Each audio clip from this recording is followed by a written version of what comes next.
I'm here in Concord, North Carolina at the NASCAR R&D Center in front of the NASCAR submission car. This car is used to test the Ford, the Chevrolet, and the Toyota bodies. It's also used in wind tunnel testing to try different components when it comes to rules changes. In front of me you have all the different changes. Splitters that were used in the wind tunnel for the short tracks. The rear floor pan that you're actually going to see this week at Phoenix. The unveil of the short track rules will be this weekend. This is the rear floor. This is the middle of the car going towards the rear bumper. The big difference for the race fans is how it will look from behind. The normal diffuser has multiple vertical fencings that come down. You can see it all the way at the tail of the car. This one, only 2 of those vertical strakes and much shorter, almost hidden underneath the rear bumper cover. The other change to go along with this rules update is the rear spoiler. It used to basically be at the top of this carbon fiber panel. Now it's about 1 inch wider on each side and 1 inch taller, trying to add back a little of the downforce that the rear floor took away. The combination of these two are going to change how the car is handled.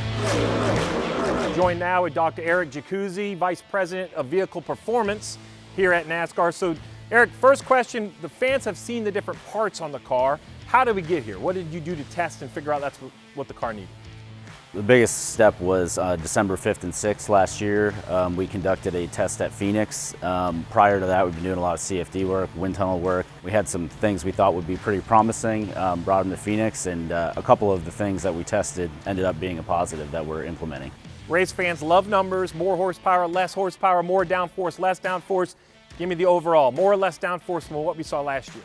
It's about the same. It's just different how it makes it. So obviously we've taken some power out of the diffuser and we've added it back with a little bit of spoiler. One of the key learnings out of the test, we had tried a different splitter that made the car much lower downforce, and ultimately the driver feedback was that was too far, too little downforce. So they didn't feel like they could race around each other. So we feel like the downforce level we're at is pretty good and it's working well, and obviously we'll continue to work on the program, but it's about the same overall. So the same downforce, but from what I understand, this is basically about how the car slips and slides. Currently, the original diffuser, when the car goes sideways or gets in yaw, it loses a bunch of downforce, very hard to recover at a lower speed racetrack like Phoenix versus Las Vegas.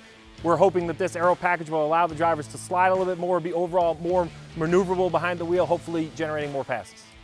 Yeah, that was one of the things we saw in the wind tunnel, was that it's just much more forgiving in yaw. So it doesn't lose a lot of downforce, which is a problem we fought with the old diffusers. So that should let the drivers be able to slide, not be penalized. And they were pretty universal at the test that they perceived that, and it felt more gentle, and that they could really slide the car and not, pay a huge price for it. Well, Eric, appreciate your time. Well, guys, a lot of testing went into these parts, but the big test will be all 36 drivers when they hit the track Sunday in Phoenix on Fox at 3:30.